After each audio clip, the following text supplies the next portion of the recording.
Saber on creixen les espècies de plantes invasores és clau per conservar la flora autòctona dels penya-segats de Costa Brava. El primer pas per aconseguir-ho és conèixer quines espècies invasores tenim i, sobretot, saber on creixen.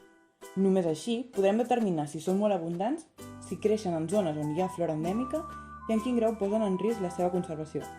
Des de LifeMed Cliffs hem creat un projecte de la plataforma iNaturalist a través de la qual els ciutadans poden contribuir amb les seves observacions en el camp. La creació d'una xarxa d'observadors arreu del territori és essencial per poder documentar cites de plantes invasores. Aquestes dades permetran que els responsables del projecte puguin avaluar els possibles riscos i fer una detecció precoç de l'entrada i o expansió de possibles plantes de fora del nostre territori en aquesta zona. En aquest sentit, la ciència ciutadana és primordial per arribar a tot el territori. A partir d'aquí, l'únic que cal és fer fotografies de la planta que estan veient.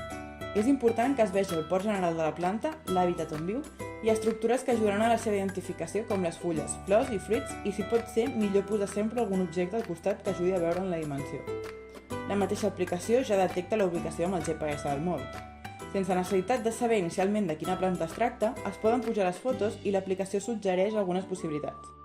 Un cop pujada l'observació, els usuaris de la plataforma amb més experiència i coneixement de plantes poden proposar de forma participativa la identitat de l'espècie.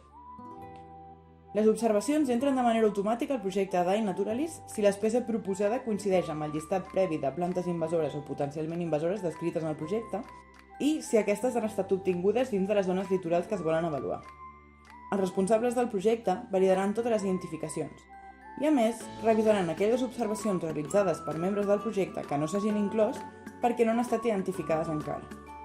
Posteriorment, s'exportaran a la base de dades interna del projecte i serviran per avaluar el risc d'invasió de les espècies i millorar-ne la seva gestió.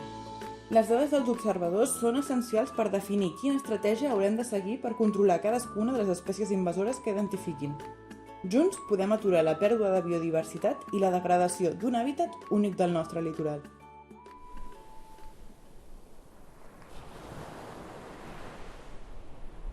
Gaudir d'un litoral lliure d'invasores també és cosa teva.